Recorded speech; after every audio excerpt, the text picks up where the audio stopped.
Hello Maria champions. सबसे पहले तो आप लोगों को congratulations for clearing CA foundation December 2023 attempt. I am really proud of you. अब ये वीडियो इन सभी बच्चों के लिए रेलेवेंट है जिनको सीए इंटरमीडिएट नवंबर 2024 एग्जामिनेशन में cost and management accounting subject attempt करना है। तो cost and management accounting subject group 2 में आता है और पेपर नंबर 4 है as per the new syllabus. तो इस वीडियो में मैं अपनी बैच के बारे में सारी डिटेल्स बताने वाला हूं।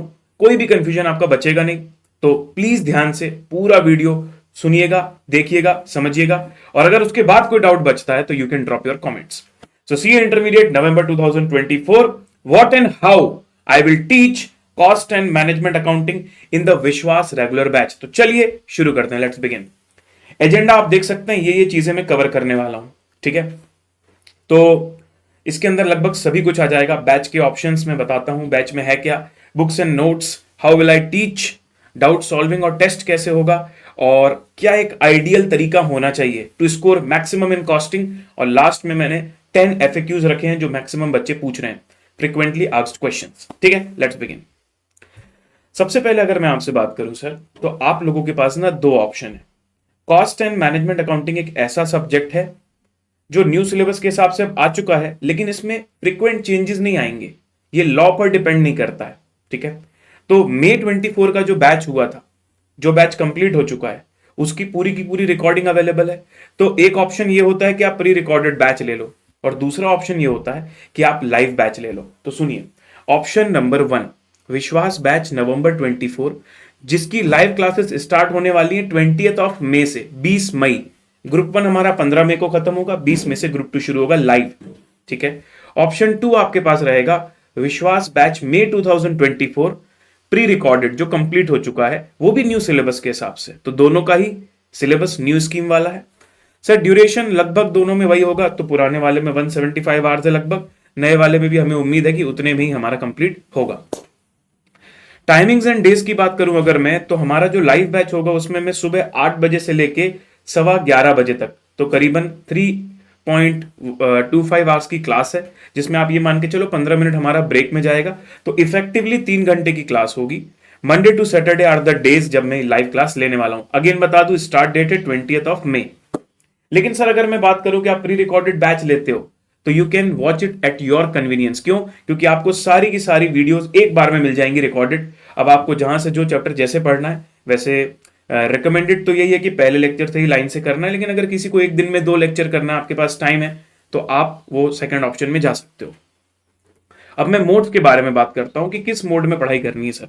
तो अगर आप लाइव बैच लेते हो तो आपके पास एक स्ट्रीमिंग मोड है। स्ट्रीमिंग मोड में क्या होता है कि आप लाइव भी देख सकते हो, और जब आपको रिकॉर्डेड देखना है तो वो भी स्ट्रीमिंग फॉर्म में, आपको वीडियो डाउनलोड नहीं करना पड़ता। आप उसको जैसे नेटफ्लिक्स होता है उस तरीके से जाके क्लिक करके वीडियो को देख सकते हो। और दूसरा होता है जिनके यहाँ नेट की प्रॉब्लम है, जिनको नेट का इशू आता है या रिमोट एरियाज में रहते हैं, रिकॉर्डेड डाउनलोड। तो प्योरली रिकॉर्डेड फॉर्म में अगर आप बैच लेते हो तो आपको वो लेक्चर डाउनलोड करना है और फिर उसको देखना है। तो इसमें क्या है कि आप अपने टाइम से डाउनलोड में लगा दो, और उसके बाद जब डाउनलोड हो जाए तो अच्छे से एक फ्लो में देख लो, ताकि जो नेट का इशू आपके यहाँ आता है उसकी वजह से आपका जो है फ्लो ना बिगड़े पढ़ाई का, ठीक है। तो लाइव या रिकॉर्डेड स्ट्रीम, सर हमने लाइव लिया तो क्या साथ में रिकॉर्डेड भी उसमें देख सकते हैं? हाँ, लाइव तो है ही, पर लाइव खत्म होने के बाद जब उसकी रिकॉर्डिंग अपलोड होगी तो रिकॉर्डेड भी स्ट्रीम में देख सकते हो, क्लिक करके वीडियो को। सब कुछ एक लिस्ट बनती जाएगी लेक्चर्स की, और आप क्लिक करके उसको ओपन कर सकते हो। नाउ कवरेज, मैं आप लोगों को इस रेगुलर बैच में कॉन्सेप्ट्स कवर कराने वाला हूं, स्टडी मटेरियल की प्रॉब्लम्स कवर कराने वाला हूं, पीवाईक्यू और आरटीपी की इंपॉर्टेंट प्रॉब्लम्स कवर कराने वाला हूं, और थ्योरी एंड एमसीक्यू कवर करवाने वाला हूं। तो चाहे आप कोई भी बैच ले लो, दोनों में कवरेज सेम है, ठीक है। बुक्स की बात करूं तो आपको एक मेन बुक मिलेगी जिसका नाम है कॉस्टिंग कॉम्पेंडियम, ठीक है। कॉम्पेंडियम का मतलब होता है प्रिसाइज फॉर्म में डिटेल्ड इंफॉर्मेशन को देना। तो कॉस्टिंग कॉम्पेंडियम हार्ड बुक में आपके कॉन्सेप्ट्स भी लिखे हुए मेरी लैंग्वेज में, और मैं आपको अंदर से उसको दिखाऊंगा भी कि वो कैसी दिखती है और उसमें क्या क्या है। साथ में आपको मिलेगा costing theory and MCQ book, ये भी हार्ड कॉपी में, और साथ में आपको मिलेगा पीवाईक्यू आरटीपी कंपाइलर, लेकिन ये होगा पीडीएफ फॉर्म में। तो दोनों ही बैच में चीज सेम है। फीस की भी अगर मैं बात करूं तो आपके पास लेक्चर्स प्लस बुक्स मिला के, हार्ड कॉपी बुक्स मिला के 8000 सब्जेक्ट वाइज फीस है। कॉम्बोज लेते हो तो डेफिनेटली आपको जो है उसका फायदा मिलेगा। और वैलिडिटी की अगर मैं बात करूं तो जिस दिन आप एक्टिवेट करोगे अपने लेक्चर को, वहां से लेके 9 मंथ्स तक आपके पास वैलिडिटी रहेगी। ये होगी बैच ऑप्शंस की बात। अब मैं आता हूं सर बुक्स एंड नोट्स में। सबसे पहले बात कर लेते हैं कॉस्टिंग कॉम्पेंडियम की, जो कि एक हार्ड कॉपी कलर्ड बुक होगी। Sir this will be the main book जो कि हम क्लास में पढ़ते समय यूज करेंगे, तो ये क्लास के पहले आपके हाथ में होनी चाहिए।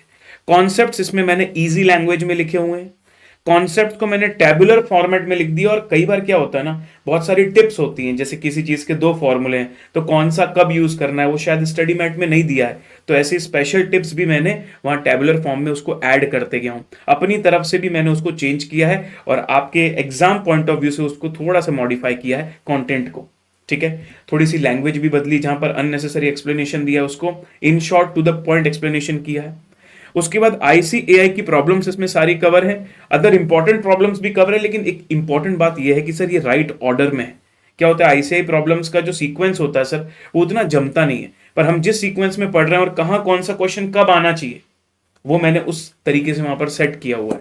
उसके बाद आईसीआई स्टडी मटेरियल की रिक्वायरमेंट आपको नहीं होगी, अगर आप ये वाली बुक यूज करते हो तो आपका स्टडी मैट उसमें पूरा इंक्लूड हो चुका है, तो अलग से आपको क्रॉस चेक करने की जरूरत नहीं है।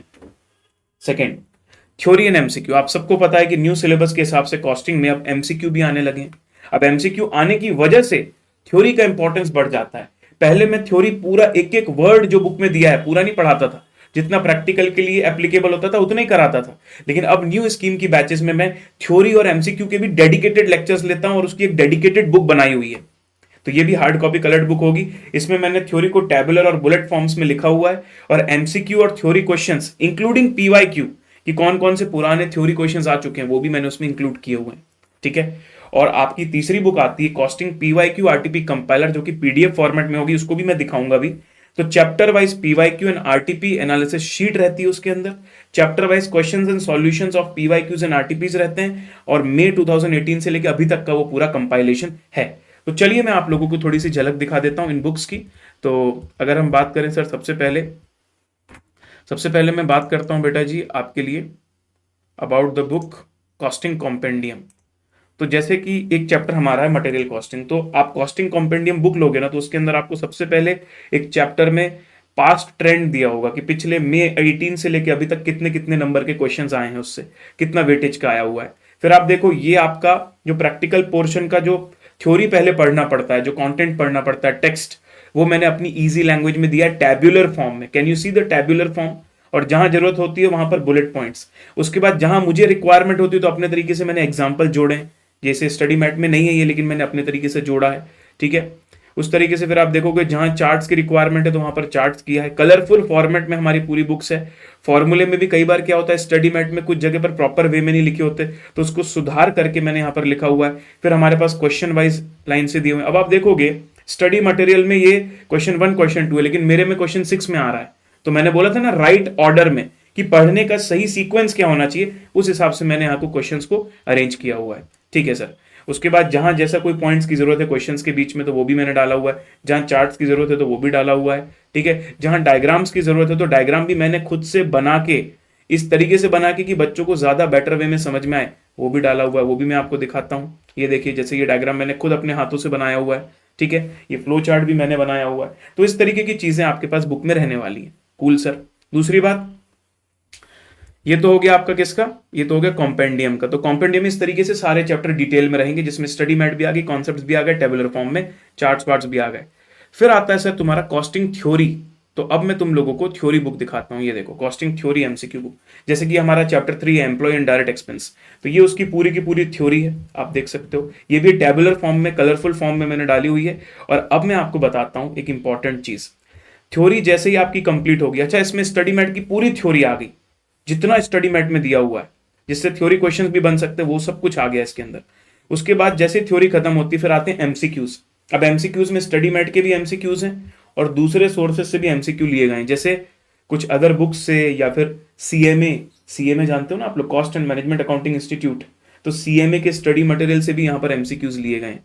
उसके बाद लास्ट में आपको देखने को मिलेगा कि उसके आंसर की, जैसे इस चैप्टर में 42 एमसीक्यूज हैं, ऐसे हर चैप्टर में जितने ज्यादा कलेक्शन हो सकते हैं उतना एमसीक्यू मैंने दिया हुआ है। फिर क्या होता है सर, हमारे पेपर में ना थ्योरी के क्वेश्चंस डिस्क्रिप्टिव फॉर्म में भी आते हैं। तो स्टडी मैट में जो भी थ्योरी के क्वेश्चंस हैं, उसके बाद पेपर में जो भी थ्योरी के क्वेश्चंस आ चुके हैं मई 2022 में, जुलाई 21 में, नवंबर 23 में, ये सब कुछ भी यहाँ पर दिया हुआ है। तो that's how our theory and MCQ book works. ठीक है, उसके बाद मैं आता हूं costing PYQ RTP compiler, this is a very important thing. अब इसको ध्यान से देखना बेटा जी, कंपाइलर की बात करता हूं मैं। जैसे एक चैप्टर है स्टैंडर्ड कॉस्टिंग, ये उसका कंपाइलर है। तो सबसे पहले मैंने क्या किया है, मई 18 से लेकर नवंबर 23 तक, जैसे अभी तक नवंबर 23 लास्ट अटेम्प्ट है, तो वहां तक इस चैप्टर से कौन कौन सा क्वेश्चन आया, कितने मार्क्स का आया, उसमें क्या पूछा गया था और क्या स्पेशल पॉइंट है, ये है पीवाईक्यू एनालिसिस। उसके बाद इसी पीडीएफ में मैंने क्या कर दिया है, क्वेश्चंस डालें फिर उसके सॉल्यूशंस डालें, क्वेश्चंस डालें फिर उसके सॉल्यूशंस डालें, क्वेश्चंस डालें फिर उसके सॉल्यूशंस डालें।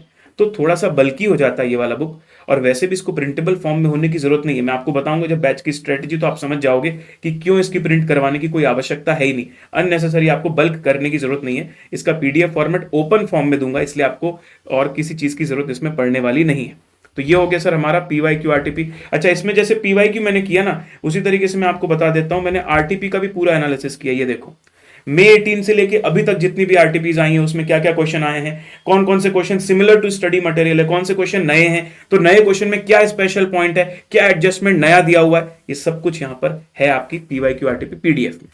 तो ये बात हो गई सर बुक्स एंड नोट्स की, जो आपको साथ में मिलने वाली, 2 हार्ड कॉपी और 1 पीडीएफ। नाउ सबसे इंपॉर्टेंट बात, हाउ विल आई टीच। तो व्हाट तो बता दिया, लेकिन हाउ, क्या तरीका होगा, तो सुनिएगा। I will give the understanding of concept taking real life examples. Sir जैसे, let me give you an example, कैसे मैं बोल रहा हूं तुमको। तो जैसे कि ये मानो मटेरियल चैप्टर हम पढ़ रहे हैं, ठीक है, तो वहां पर एक पर्टिकुलर बिजनेस को आपको समझाने की जरूरत है कि भाई जैसे डीमरेज करके कॉन्सेप्ट होता है। तो आपने किसी से गुड्स परचेस किया और वो आपके ट्रांसपोर्टर के यहाँ रखा हुआ है, अब ट्रांसपोर्टर आपको बोल रहा है, तो मैं क्या करता हूं भाई, उसमें कैरेक्टर्स बनाता हूं और क्लास में स्टोरी फॉर्मेट में उस चीज को समझाता हूं, ताकि आप अपने आप को एक मैन्युफैक्चरर मान के, अज्यूम करके फिर उस चीज को समझ पाओ। ठीक है, जहां जरूरत पड़ती है तो सर हम लोग कुछ कुछ फोटोज भी लेते हैं, कुछ कुछ नेट में से चीजें ऐसी यूज करते हैं जिससे आपको वो चीज ज्यादा बेटर वे में समझ में आए। आपने अगर बेसिक्स अटेंड किया होगा तो आपको पता होगा। सेकंड, इस बैच में आपको फुल सिलेबस कवरेज होगा, छूटेगा कुछ भी नहीं, फुल सिलेबस कवरेज। अच्छा, प्रैक्टिकल प्रॉब्लम्स में क्लास में लाइव सॉल्विंग करवाता हूं, मैं भी लिखता हूं और आपको मेरे साथ लिखना होता है। ऐसा नहीं है सॉल्यूशन दिया हुआ और हो गया। सॉल्यूशन में देता नहीं बुक में भाई, क्वेश्चंस देता हूं, सॉल्यूशन आपको बनाने हैं मेरे साथ क्लास में। जिसने नोटबुक नहीं बनाई वो कॉस्टिंग में पास नहीं हो सकता। अच्छा, live problem solving will be in slow pace. तो जब हम लाइव प्रॉब्लम सॉल्व करते हैं तो ऐसा नहीं मैं फटाफट फटाफट लिखते जा रहा हूं, समझाते समझाते लिखवाता हूं, स्लो पेस में होता है, सो दैट आप क्या कर सकते हो, अंडरस्टैंड भी कर सकते हो सेम टाइम पे, और अपनी नोटबुक भी मेंटेन कर सकते हो। मतलब ऐसा पेस रहता है कि लिखने का भी समय मिल जाता है बच्चे को, और बाद में जाके नहीं लिखना पड़ता उसको, साथ में क्लास में उसकी नोटबुक कंप्लीट होती है। ठीक है, साथ में इतना बफर टाइम भी होता है बीच में कि आपको डाउट पूछ सको इंस्टेंटली। जैसे कोई क्वेश्चन करवाया मैंने, उसको रिपीट करवाया, फिर मैंने बोला चलो भैया मैं 20 सेकंड्स रुकता हूं, किसी को कोई डाउट है तो बताओ, किसी को कोई पॉइंट फिर से समझना है तो बताओ। इस तरीके से इस फेज में हम लोग हर एक प्रैक्टिकल प्रॉब्लम करते हैं, इसीलिए तो इतना टाइम लगता है बैच को कंप्लीट करने में। नाउ मैं आपको ऑलमोस्ट डेली बेसिस में डीपीक्यू देता हूं, डेली प्रैक्टिस क्वेश्चन। तो जैसे आज कोई कॉन्सेप्ट हमने पढ़ा, उसका एक क्वेश्चन किया, उसके जैसे सिमिलर क्वेश्चन मैं आपको देता हूं घर से करने के लिए, सो दैट आप खुद घर जाके भी अपना होमवर्क और सेल्फ स्टडी करो, तो ऑटोमेटिक आपका वो रिवीजन होगा जो आपने आज क्लास में पढ़ा हुआ है। ठीक है, उसके बाद जैसे ही कोई चैप्टर खत्म होता है, उसके बाद जो भी अपकमिंग संडे या हॉलीडे आता है, उसमें मैं वो चैप्टर वाइज टेस्ट देता हूं, सेल्फ इवेल्युएटेड टेस्ट के बारे में थोड़ा और डिटेल में आगे जाके बताने वाला हूं। Dedicated theory and MCQ lecture लेता हूं, सिर्फ बुक नहीं है भाई, डेडिकेटेड थ्योरी एंड एमसीक्यू के लेक्चर भी हैं, जिसमें हमने पूरी थ्योरी डिस्कस करी, फॉलोड बाय एमसीक्यूज और उसके डिस्क्रिप्टिव क्वेश्चंस डिस्कस किए हैं। नाउ मैं dedicated PYQ RTP analysis lecture भी लेता हूं। तो जब हम अपना रेगुलर बैच पढ़ते हैं स्टार्टिंग में चैप्टर वाइज, तो तब हम क्या करते हैं, आईसीआई के स्टडी मेट क्वेश्चंस लेते हैं और कुछ चुनिंदा पीवाईक्यू और आरटीपी क्वेश्चंस लेते हैं। लेकिन बाद में डेडिकेटेड पीवाईक्यू आरटीपी लेक्चर्स भी लेते हैं, जहां पर ऑलमोस्ट सारे पीवाईक्यूज डिस्कस होते हैं, और जितने भी आरटीपी ऐसे हैं जो अदर देन स्टडी मैट वाले क्वेश्चन है वो भी डिस्कस होते हैं। उसके बाद जब ये पूरा बैच खत्म हो जाता है तो रिवीजन सपोर्ट भी मैं बैच के बाद आप लोगों को देता हूं, जिसमें वन शॉट रिवीजन डालता हूं, मैराथन्स लेता हूं। तो वो सब जो आपको फाउंडेशन में होता था वो तो इंटर में होना ही होना है। ठीक है, अब आ जाते हैं सर बहुत ही हॉट टॉपिक में, जिसको लेके बड़ा कंफ्यूजन रहता है बच्चों को, डाउट सॉल्विंग। तो अच्छे से पूरा फंडामेंटल समझना। सर स्लो पेस में हम पढ़ाई कर रहे हैं, मतलब आप लाइव डाउट तो पूछोगे क्लास के दौरान अगर आप लाइव में हो। सर हम तो रिकॉर्डेड लेने वाले हैं, तो भाई अगर तू रिकॉर्डेड ले रहा है तो तेरे को लाइव क्लास की रिकॉर्डिंग मिलेगी। तो लाइव क्लास में जो इतने सारे लोग डाउट पूछेंगे, तेरा डाउट उन्हीं में से तो होगा ना। तो समझो कि अलग से तुम्हें डाउट नहीं आने वाला है। फिर भी क्योंकि हम स्लो पेस में, क्योंकि हम क्या चाहते हैं कि सभी लोग साथ में चलें, किसकी ग्रेस्पिंग कम हो, किसकी ग्रेस्पिंग ज्यादा हो, सब लोग साथ में चले। तो सबका साथ सबका विकास एक बार में, इंटर पार, ये हमारा ऑब्जेक्टिव है। In case you have any doubt later कि क्लास में तुम नहीं पूछ पाए या सबने जो डाउट पूछा तुम्हारा उसके अलावा कोई डाउट था जो क्लास में डिस्कस ही नहीं हुआ, तो आप dedicated faculty doubt portal use कर सकते हो। जिस वेबसाइट से आप कोर्स परचेस करोगे ना, वही वेबसाइट लॉगिन में आपकी प्रोफाइल में एक स्टडी डाउट्स पोर्टल होगा। उस पोर्टल में आप अपना डाउट इमेज फॉर्म में, रिटर्न फॉर्म में, ऑडियो फॉर्म में डाल सकते हो। फैकल्टीज तक वो ईमेल फॉर्म में आता है और फिर फैकल्टीज उसका रिप्लाई करती है, तो वापस आपके पोर्टल में वो उसका सॉल्यूशन भी या उसका रिप्लाई भी फैकल्टी के द्वारा दिखता है। और ये प्रोसेस मैक्सिमम 48 आवर्स में हो जाती है। And trust me guys, you are not going to have doubt in 95% cases. 95% cases में तो डाउट होना ही होना नहीं है, ठीक है। Test after completion of every chapter, self evaluated test आपका होगा चैप्टर खत्म होने के बाद, जिसमें मैं आपको पेपर का पीडीएफ दूंगा, जिसमें पूरा इंस्ट्रक्शंस होगा। मैं आपको पीडीएफ दिखाता हूं, how will it look like. तो जैसे मटेरियल टेस्ट का मैंने पेपर लिया, ठीक है, मटेरियल चैप्टर का टेस्ट लिया मैंने, तो टेस्ट का ड्यूरेशन लिखा होगा, उसमें कितना मिनट का रीडिंग टाइम है, कितने मार्क्स का क्वेश्चंस हैं, सब कुछ दिया होगा। और उसके बाद मैं आपको एक पीडीएफ दूंगा जिसमें टेस्ट का सॉल्यूशन भी होगा, ठीक है। तो आपको उसको सेल्फ इवेल्युएट करना है और उसके बाद उस टेस्ट के बाद जो भी लाइव क्लास हमारी होगी बैच की, ठीक है, उस लाइव क्लास में मैं उस टेस्ट को डिस्कस भी करूंगा, ताकि टेस्ट का डिस्कशन भी अगर हो जाए तो अगर आपने जो गलती करी वो आपको सारी की सारी समझ में आ जाए। कि सॉल्यूशन तो मैं प्रोवाइड कर रहा हूं पीडीएफ में, बट उसके साथ साथ मैं टेस्ट का डिस्कशन भी करूंगा, सो दैट बच्चों में भी डिसिप्लिन रहे कि हमको टेस्ट डिस्कशन से पहले अपना टेस्ट अटेम्प्ट करना है, ठीक है। नाउ अब मैं आ जाता हूं sir, what is the strategy to score maximum in costing. Best study approach क्या होनी चाहिए सर कॉस्टिंग की। ये मेरे पूरे पास्ट एक्सपीरियंस के बेसिस पर है, जिस पर हमने बहुत सारे अच्छे अच्छे नंबर वाले स्टूडेंट्स जो हैं क्लियर किए हैं। तो आई होप कि आप भी इसको फॉलो करेंगे और पहले से टारगेट हाई रखिए। ये कोई टफ सब्जेक्ट नहीं है, ये स्कोरिंग सब्जेक्ट है। मेहनत लगती है लेकिन स्कोर अच्छा आता है प्रैक्टिकल सब्जेक्ट होने की वजह से। तो पहले एक आइडियल टाइमलाइन देखो, 15 फरवरी से आपका ग्रुप 1 क्लासेस स्टार्ट हो रहा है, 20 मई से कॉस्टिंग की लाइव बैच स्टार्ट होगी। मैं अज्यूम करके चल रहा हूं कि आप लाइव बैच में आ रहे हो। तो 20 मई से लेके 15 अगस्त तक हमारा जो लाइव बैच चलेगा उसमें कॉन्सेप्चुअल क्लैरिटी, आईसीआई का study mat, chapter wise test, theory and MCQ के लेक्चर, पीवाईक्यू आरटीपी का एनालिसिस एंड कंपाइलर, वो सब कुछ हो जाएगा 15 अगस्त तक। 15 अगस्त से मैंने आपको कर दिया इंडिपेंडेंट, वहां से आप चालू करोगे आपकी रिवीजन बाय सेल्फ स्टडी। मैं लिख रहा हूं सेल्फ स्टडी और blend of self and revision lecture. कई बार क्या होता है बच्चों को ना एकदम कनेक्ट नहीं हो पाता, पुरानी चीज भूल गए होते हैं, तो वो क्या करते हैं, मेरे वन शॉट रिवीजन की हेल्प ले लेते हैं। तो चिंता मत करना, जब बैच एंड होगा तो मैं तुमको मेरे वीडियोस की लिंक दे दूंगा कि कहीं पर अगर तुम फंस रहे हो तो उस वीडियो को देखो और वापस से अपना सेल्फ स्टडी चालू करो। Video is not a substitute of self study, it is just a support system. उसको देख के आप वापस से रिकॉल कर सकते हो पुरानी चीजें, क्योंकि रेगुलर लेक्चर फिर से देखने जाओगे तो it will take very long time. इसलिए रिवीजन लेक्चर का यूज करके तुम वापस से जो अपना सेल्फ स्टडी कंटिन्यू रख सकते हो, उसकी पेस बढ़ा सकते हो। जब ये तुम सेल्फ रिवीजन कर लोगे पहला वाला डिटेल में, उसके बाद मॉक टेस्ट पेपर तुमको सॉल्व करना है पूरा पूरा 100 नंबर का। वहां से तुम तुम्हारी वीकनेस ढूंढोगे। तो ये 15 अगस्त से लेके जो पूरा अक्टूबर तक का महीना है, अगस्त के 15 दिन, सितंबर और अक्टूबर, ये 2.5 महीने इन सब चीजों के लिए सफिशिएंट होंगे। इसमें मैं और डिटेल में बताने वाला हूं कि तुमको रिवीजन कैसे करना है। आगे बढ़ते हैं। सबसे पहले स्टेज नंबर 1। स्टेज नंबर 1 है जहां पर sir concepts, ICI study material problems, other important numerical problems and theory and MCQ, ये सब बैच के अंदर होगा जैसा कि मैंने बताया। उसके बाद स्टेज नंबर 2 तुम्हारी पैरेलल चलेगी। स्टेज नंबर 2 मतलब जिसमें तुम्हें सेल्फ करना है, डीपीक्यू जो मैं डेली होमवर्क दे रहा हूं, चैप्टर वाइज टेस्ट जो मैं तुमको देने वाला हूं चैप्टर खत्म होने के बाद, ताकि तुम्हारी सेल्फ स्टडी और सेल्फ रिवीजन होता रहे। ये भी ड्यूरिंग द बैच होगा। स्टेज नंबर 3 आएगी जिसमें मैं चैप्टर वाइज, अब देखो स्टेज नंबर 3 कब आती है, जब तुम्हारा बैच खत्म हो जाता है। तो स्टेज नंबर 3 में अब तुमको chapter wise self revision in detail चालू करना है। Chapter wise self revision in detail, और जैसे कोई चैप्टर रिवाइज किया उसके तुरंत बाद उसका पीवाईक्यू और आरटीपी आपको कंपाइलर वाली पीडीएफ से करना है। सर मुझे कुछ क्वेश्चंस में प्रॉब्लम आ रही है, डोंट वरी, पीवाईक्यू और आरटीपी कंपाइलर के वीडियोस भी आपकी बैच में इंक्लूड होंगे। तो वो आपके रेगुलर लेक्चर्स नहीं है कि आप क्लास के साथ देख रहे हो, सेंस नहीं उसका। एक सही तरीका होता है पीवाईक्यू और आरटीपी वाले वीडियोस देखने का। पहले आपने बैच कंप्लीट किया थ्योरी एंड एमसीक्यू के साथ, उसके बाद आप सेल्फ रिवीजन जब करने जा रहे हो तो पहला रिवीजन बहुत डिटेल में होता है। उस डिटेल रिवीजन में आपको जो क्लास में पढ़ाया गया वो आपने पूरा रिवाइज कर लिया। अब आप एलिजिबल हो पीवाईक्यू आरटीपी करने के लिए, तो पहले आप पीवाईक्यू आरटीपी खुद से ट्राई करिए। फिर जहां भी आप फंसते हैं फिर आप वो पीवाईक्यू आरटीपी वीडियोस जो मैं आपको रिकॉर्डेड फॉर्म में वहां पर अवेलेबल करूंगा, उसकी मदद से जिस जिस क्वेश्चन में फंसे हो उसमें हेल्प ले लो और अपने आगे बढ़ जाओ बढ़िया से।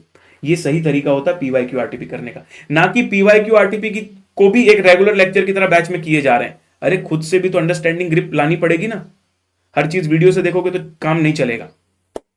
इसलिए मैंने लिखा है take help of videos where required. Revision के लिए भी वीडियोस जरूरत पड़े तो लो, जितना ज्यादा सेल्फ होगा, जितना कम स्क्रीन टाइम होगा, उतनी बेटर तैयारी होगी तुम्हारी। स्टेज नंबर 4, जब तुम ये पहला सेल्फ रिवीजन कर लेते हो डिटेल में with PYQ and RTP, now you are eligible to take mock test. अब आप कम से कम 200 नंबर के मॉक टेस्ट पेपर दो, उन पेपर्स को इवेल्युएट करो और फिर देखो उसमें आपकी क्या गलतियां हो रही हैं और अब उस गलतियों के हिसाब से आगे की प्लानिंग करो। तो जो आपका स्टेज 5 होगा जिसमें आप सेकंड रिवीजन कर रहे हो, उस सेकंड रिवीजन में आपका ज्यादा फोकस होना चाहिए वीक एरिया में। सर वीक एरिया कैसे पता चलेगा? मॉक टेस्ट पेपर देकर पता चलेगा। इसलिए पहले रिवीजन के बाद एक मॉक टेस्ट पेपर देना जरूरी है, भले आपके उसमें 40 नंबर आए, 50 नंबर आए, 60 नंबर आए। सर मुझे 2 बार रिवाइज कर लूं फिर दे दूं क्या? सर नंबर कम आएंगे। अरे आने दो नंबर कम, जितना जल्दी वीकनेस पता चलेगा उतना जल्दी सेकंड रिवीजन उतना इफेक्टिव होगा और सही डायरेक्शन में होगा कि मुझे इसमें ज्यादा मेहनत करनी है, ये पार्ट तो बन जाता है, ये पार्ट में प्रॉब्लम आ रही है। और फिर सर जब आप ये सारी चीजों को शिद्दत से फॉलो करोगे, एक वो दिन आएगा नवंबर फर्स्ट वीक में which will be the day of performance, तब आप अपना बेस्ट परफॉर्म करोगे with the proper time management, जिसमें मैं आपके साथ पूरे लास्ट तक सपोर्ट करने के लिए रहूंगा। आपको सेंटर भिजवाने तक मेरी रिस्पॉन्सिबिलिटी है, जैसी फाउंडेशन में थी वैसी इंटर में भी रहने वाली है। अब मैं आ जाता हूं सर एफएक्यूज में। तो एफएक्यूज में number 1, how to be attentive in 3 hours class. बच्चों को लगता है 3 घंटे की क्लास कैसे फोकस बना के रखेंगे। देखो, हमें सेल्फ स्टडी के लिए सफिशिएंट टाइम भी चाहिए और हमको क्लास को पूरा डिटेल में भी करना है, कुछ छूटे भी ना, तो थोड़ा बड़ा क्लास तो रखना पड़ेगा, ठीक है। अब जैसे 3 घंटे का क्लास है तो हो सकता है कि भाई 1 आवर 45 मिनट्स के बाद मैं आपको 10-15 मिनट का ब्रेक दे दूं, डिपेंडिंग ऑन कि क्या चीज हम कर रहे हैं। एक पर्टिकुलर क्वेश्चन खत्म हुआ फिर 10 मिनट का ब्रेक मिल गया, उसके बाद रिमेनिंग वापस 1-1.5 घंटे, तो सफिशिएंट ब्रेक्स मिलेंगे, आप बिल्कुल चिंता मत करो, ठीक है। 3 घंटे मतलब ऐसा नहीं कि 3 घंटे constantly, we will give some split between that so that आपको भी एक रिलैक्सेशन मिले और वापस से आप एनर्जेटिक हो जाओ और फिर हम लोग चालू करें उस चीज को, ठीक है। Second, can we purchase costing batch और the G2 batch after G1 classes? Definitely आप कर सकते हो, उसमें कोई प्रॉब्लम नहीं है, लेकिन ये चीज जरूर कंसीडर करना कि ओवरऑल जो 6 सब्जेक्ट्स का कॉम्बो होता है ना, उसमें प्राइस में काफी अंतर आ जाता है। तो अगर आपका शॉर्ट है, ठीक है, आपको पता है कि आप बोथ ग्रुप देने वाले हो, तो डिले मत करो इस चीज को, ये मेरा रिकमेंडेशन रहेगा। तीसरा, सर क्या आप यूट्यूब पर रिवीजन लोगे? बिल्कुल लूंगा, लेकिन बता दूं मैं, अगर तुम रेगुलर बैच को शिद्दत से करते हो तो यूट्यूब के रिवीजन सिर्फ तुम्हारा एक सपोर्ट सिस्टम है, उस पर डिपेंडेंट नहीं हो तुम। चौथा, आपसे पढ़ के कितना मार्क्स ला सकते हैं? धत तेरे की, ये कैसा सवाल पूछ लिया भाई तूने।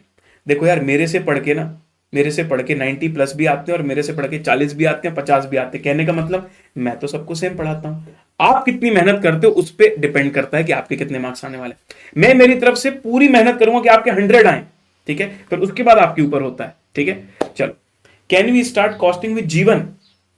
अब देखो भाई, आप ये सवाल का आंसर मैं दूंगा कि इस चीज पर डिपेंड करता है कि आप इस समय कितने घंटे की क्लास अटेंड कर रहे हो।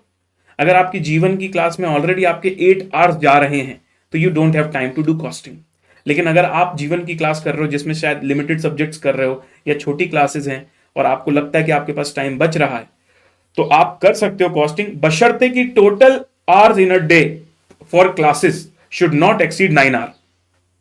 Total hours in a day should not exceed 9, मतलब 9 से 9:30 चल सकता है पर उससे ज्यादा नहीं, मैक्सिमम 9:30, ठीक है। नाउ डायरेक्ट रूट के लिए भी स्ट्रेटजी बताइए। बेटा मैंने जो भी सारी बातें बताई है ना बैच की, ऐसा नहीं डायरेक्ट एंट्री का अलग बैच है, उनका अलग एग्जाम होता है, सेम सिलेबस, सेम तरीका, सेम अप्रोच ऑफ स्टडी, तो कुछ भी अलग नहीं है।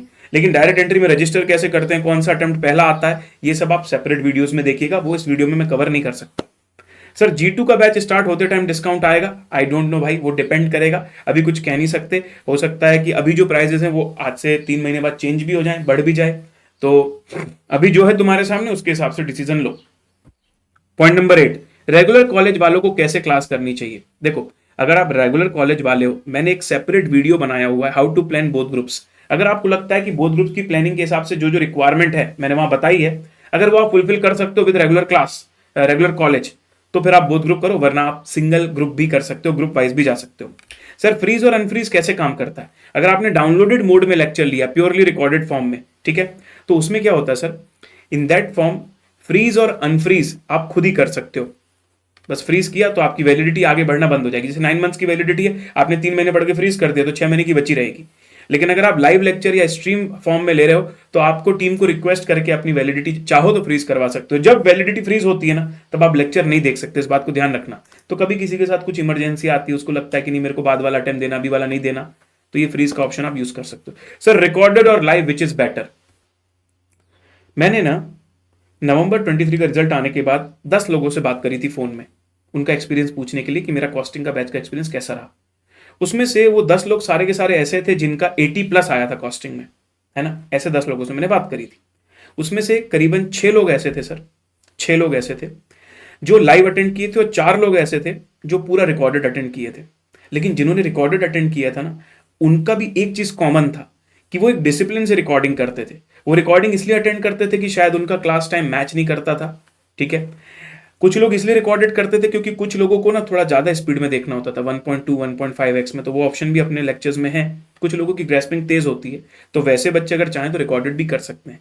लेकिन जो लोगों ने लाइव किया ना, उनसे मैंने पूछा लाइव क्यों किया, तो उन्होंने बोला सर डिसिप्लिन। अगर हम लाइव नहीं करते तो सर कई बार ऐसा लगता है बाद में देख लेंगे, छोड़ देंगे, चलेगा। तो अकॉर्डिंग टू योर सिचुएशन आप डिसाइड कर सकते हो। हाँ, किसी के यहाँ इंटरनेट की प्रॉब्लम है, छोटी जगह में हो, कंसिस्टेंट नेट नहीं आता, तो फिर आप डाउनलोड मोड लीजिए, रिकॉर्डेड मोड लीजिए, बाकी लोग स्ट्रीम मोड लीजिए तो ज्यादा बेटर रहेगा, ठीक है। Next, if you have any other questions after this left, you can drop in the comment box. I hope ये वीडियो आपके लिए हेल्पफुल रहा होगा। कोई भी सवाल बच जाए तो कमेंट बॉक्स में प्लीज डाल दीजिएगा। Thank you so much guys, looking forward to see you all in the costing batch, either recorded और द लाइव। एंड हमारा विश्वास बैच बोथ ग्रुप आ चुका है, 15 फेब से चालू हो रहा है ग्रुप 1 की क्लासेस। उसका भी जो है ब्रोशर मैं यहाँ पर इस वीडियो में डाल दूंगा, तो उसको भी अच्छे से पढ़ लेना, और जो भी डाउट्स हैं आप कमेंट बॉक्स में पूछ लेना। अब मैं आपको यहाँ पर जो है जाते जाते एक बार प्रोसेस बता देता हूँ कि what is the process to purchase our courses in the ultimate CA website. तो ultimatece.com पर आपको जाना है, ये हमारी वेबसाइट है ultimatece.com, ठीक है। यहां पर आप जाओगे कोर्सेज के अंदर, और कोर्सेज में जाओगे आप सीए इंटर न्यू सिलेबस, ठीक है। क्योंकि मैंने ये स्पेसिफिक कॉस्टिंग का वीडियो बनाया है, तो मैं आपको ये बता देता हूँ कि सब्जेक्ट वाइज आपको लेना है तो कैसे ले सकते हो। आप सब्जेक्ट में जाके फिल्टर लगा दीजिए कॉस्ट एंड मैनेजमेंट अकाउंटिंग। फिर जैसे आप यहाँ पर आते हो तो आपको एक एग्जाम ओरिएंटेड दिखेगा और एक फुल लेक्चर दिखेगा। आप फुल लेक्चर में जाइए। जैसे आप यहाँ फुल लेक्चर में जाते हो तो आपके पास देखो 2 ऑप्शन आ रहे हैं, मैंने बोला था ना, रिकॉर्डेड और लाइव। लाइव करोगे तो ऑब्वियसली सर जो 20 मई से चालू हो रही है बैच वही रहेगी, क्योंकि लाइव तो उसी का बाकी है ना।